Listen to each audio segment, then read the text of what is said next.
All right, 2008 Kia Sedona. I am changing the brakes.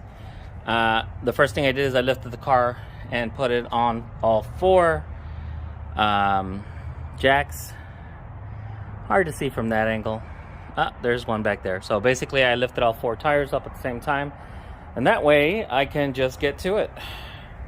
Now, I happen to have a impact wrench, but if you don't, make sure you loosen those lug nuts before you lift it up, and then otherwise you will be spinning.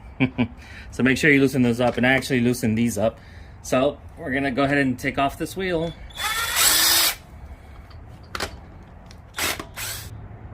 Now, most brakes, they all work in a very similar way. We have a caliper, we have the bracket that holds the caliper. We want to take off the rotor. So, looks like 14 millimeters. So there'll be two that hold this caliper, two 14 millimeters. And then there will be, looks like 15 or 17. There'll be two that hold the bracket. So first things first, let's go ahead and we're gonna take those off.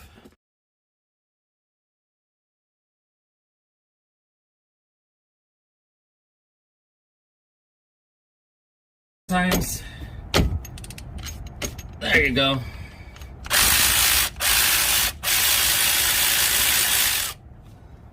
Okay, now here's a trick. Leave this guy in here, because we're going to, there it goes. Just leave it in a little bit because we're gonna hold it up. So find the equivalent 14 millimeter down here. Let me see if I can bring the camera so you can see. All right, there's the other 14 millimeter.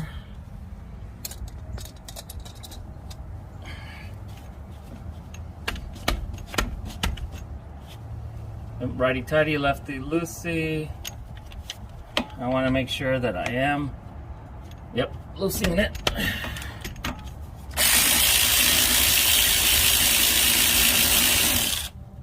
Alright, so you see how this is still on here. Now, what I'm gonna want to do is I'm gonna go ahead and take off the whole bracket. So I'm going to use a mechanic tool called the clothes hanger and get this up and out of the way. And then and get this up out of the way so that we can take out the rotor. But at this point, we got our first view of the brakes. If you're just changing the pads, they would come off right now. But and the pads don't look that bad, but the rotors are a little bit thin, so we're gonna just go ahead and put new rotors. All right, let me go ahead and get that clothes hanger. Now we are good. We can move that out of the way a little bit. All right, cool. All right, now it looks like we have to remove this bracket. But before we remove that, I want to show you these pins. They just come out. And these guide pins, they should just pop out. Oh, there you go. Okay, and they have a little bit of grease on there from last time. We definitely want to re-grease those, and I'll show you how to do that. But those guide pins are in the caliper. We can leave them on because it'll come, the whole thing will come out. So let's get a hold of these. Look like 15 or 17s, probably 17s. There's one there, and then this will come off, and then we'll be able to take the bracket off and access.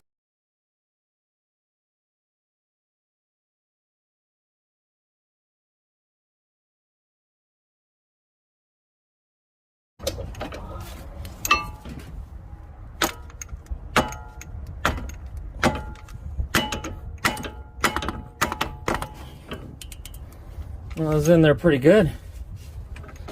Okay.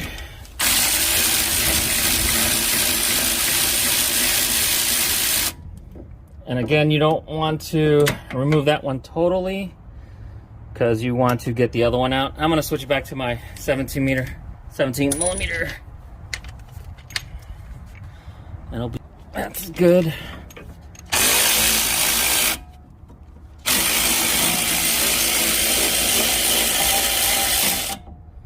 All right, there's my, oops. There's my 17mm bolt. Let's put that away. All right, so now, I actually knocked my brake pad loose, but there's the bracket and the brakes are on there. Let's take a closer look at that.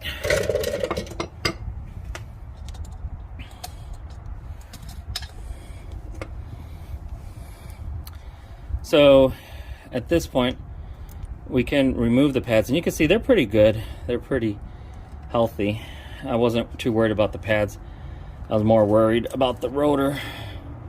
And this is how you can tell how much you have left exactly. That little piece will make noise because that'll start scraping the rotor. And as you can see, there's a lot of pad left. So definitely, you know, clean these up. Some brake fluid. We'll probably put these on, but we wanted to get the rotor out. It's been there quite a long time. So, as you can see, there's two bolts, Phillips, and we'll get those out. So those are just there to hold it in, not really needed too much. So let's make sure we break those out. Again, you can use the Phillips. And when you put it back on, those do not have to be tight. We'll do the how much torque you need, but that's it. These should come right out. All right. There's the rotor. And we'll get a new one in here. This is your original. So, it's been a good rotor. So, pretty easy. Nothing to it. This is where the bracket was being held, these two. Okay. They hold those two, and then this is where the other 14s go. So, we'll clean everything up, grease everything up, and put it back together again. So, pretty simple job for a Kia Sedona 2008. All right, got the new rotor, and pretty easy. We just got to make sure we align where those holes for the Phillips are, and of course you want to do these by hand. And at this point, I'm going to have to switch gloves and make sure that, you see how I have a little bit of grease there? You don't want any grease on these. So I have to do a better job of getting my gloves, the disposable ones. All right. We tighten those down. You know, we don't need to get the torque. We just need to tighten down with a Phillips. Do not use impact wrenches at this point because you can over tighten it. All right, I took it back off because here's something that I always do. Anytime metal touches metal, you want to put some grease on there. That's just to keep things quiet. And so I'm gonna go ahead and put some grease on here. Not on the lug nuts, but I just put grease just wherever metal touches metal. And so if you do that, that's good practice because that'll keep things quiet, especially in the brake area. So I know that back here it's going to touch. And so I just put a nice little dab of this is brake and caliper grease that I'm using.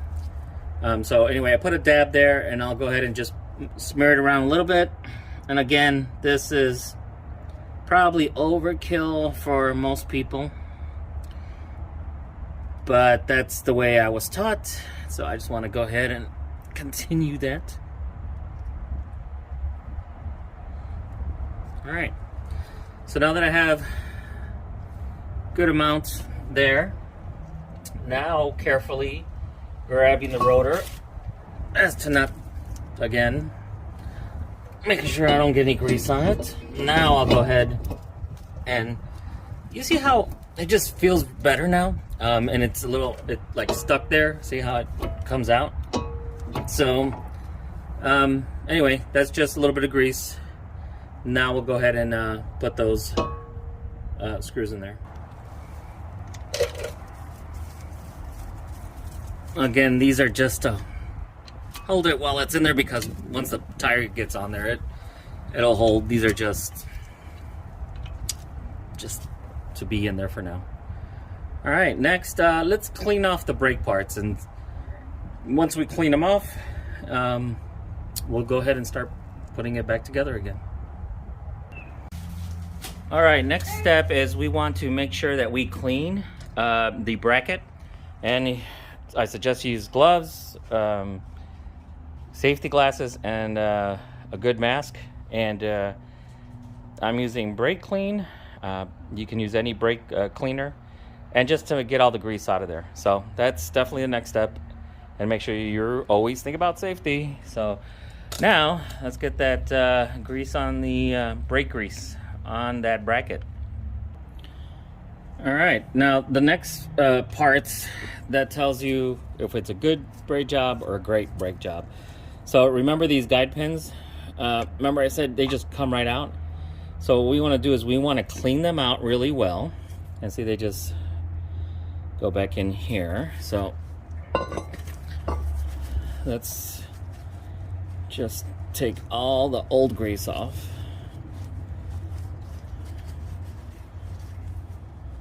All right. And this is what makes noise. This is, if your car is making noise, that means did not grease it properly. All right, so now take some high temperature grease, and what you do is you just put it in there, right? And then take it off, and you'll, put it in there and take it off, and you'll get some grease on it. And that is enough so that when you put it in there, work it in there, okay. Yeah, there you go. And then you just press it down, oops, and it'll grab on. Somehow this got inverted. All right, so we'll work it. Oh, I'm starting to get grease. Okay, see the other one?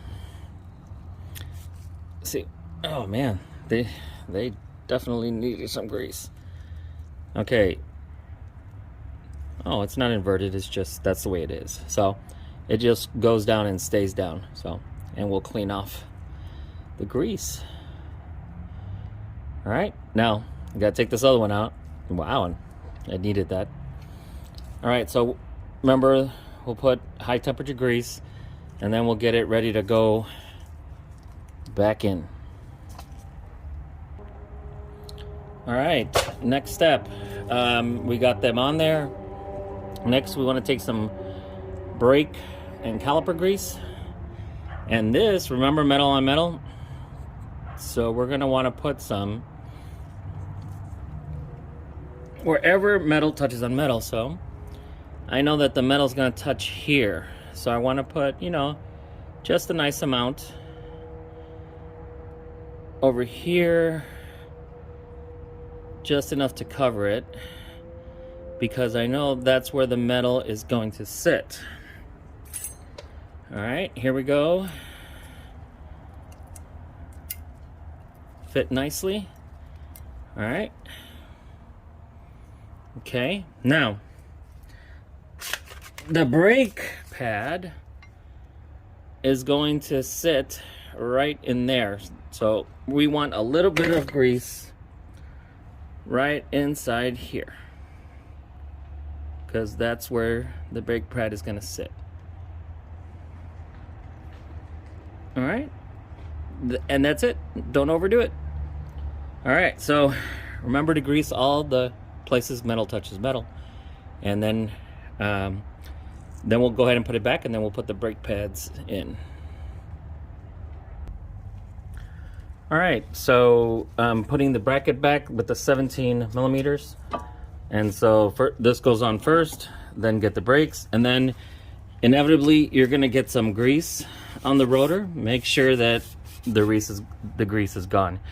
So we'll put those, we'll tighten those, but we'll come back and torque them to the correct specification. So first the bracket, then the brake pads, then the caliper.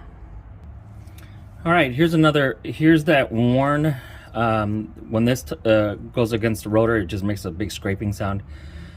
So one of the pads has that on there and the other one doesn't. Okay, so I think, but I've always seen it in the back.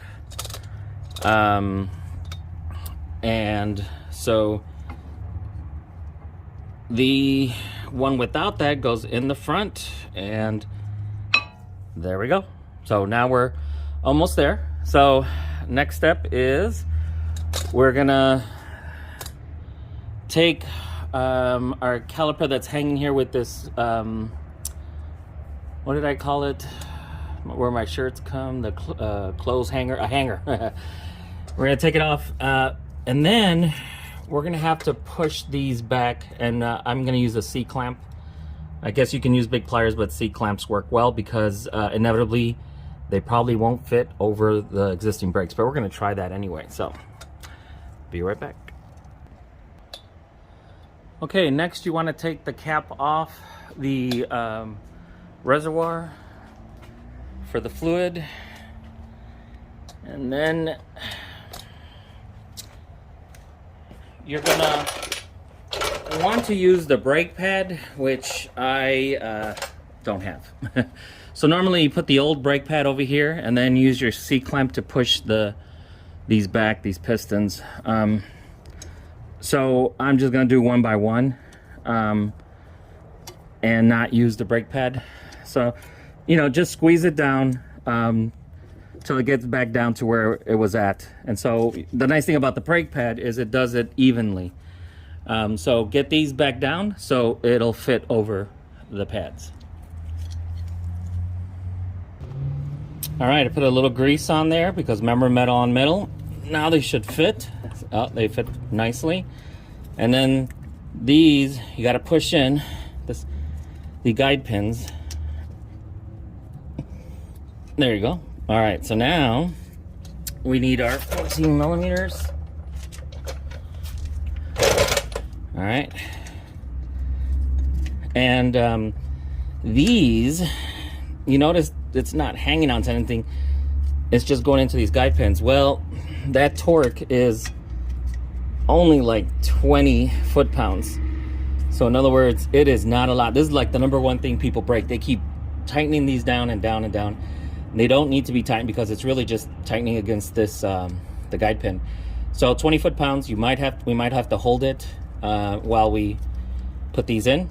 I'll get the exact torque, but at this point we are done. We make sure that the disc is nice and clean, and then we'll be back with those final torquing numbers.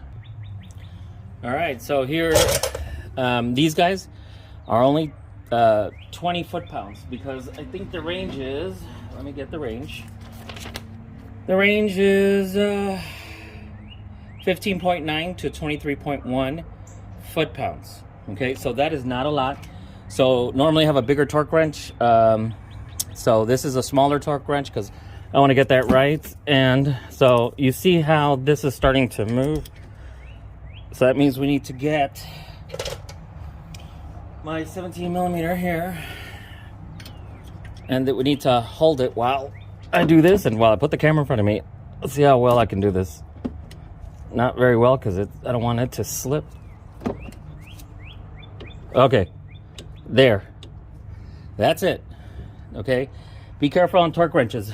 I usually like using the digital one, but this minimum 29 foot-pounds. So anyway, it was not a lot. It just tightened up and that's it, 29 foot-pounds. So that's for the, this is for the bracket to go into the guide pin. All right, 29 foot-pounds, not that much. All right, now for the 17 millimeter bolts, right? I have this big torque wrench that I use to get me that leverage. And then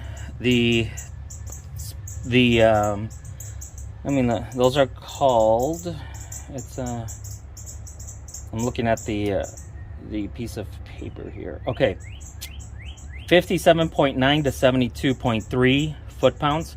So I would say 62, 63, 64, 65. I'm gonna have to use this because my digital one is too big to get in there. So that's the unfortunate thing. Maybe I could turn the rotor so I can get that in there, but be careful with the torque, okay? So that is it. We've torqued the guide pins, bolts, and then now the rotor is nice and clean, okay? And probably make sure there's no grease on the back, but that's it. That's how to change the front brakes and rotor.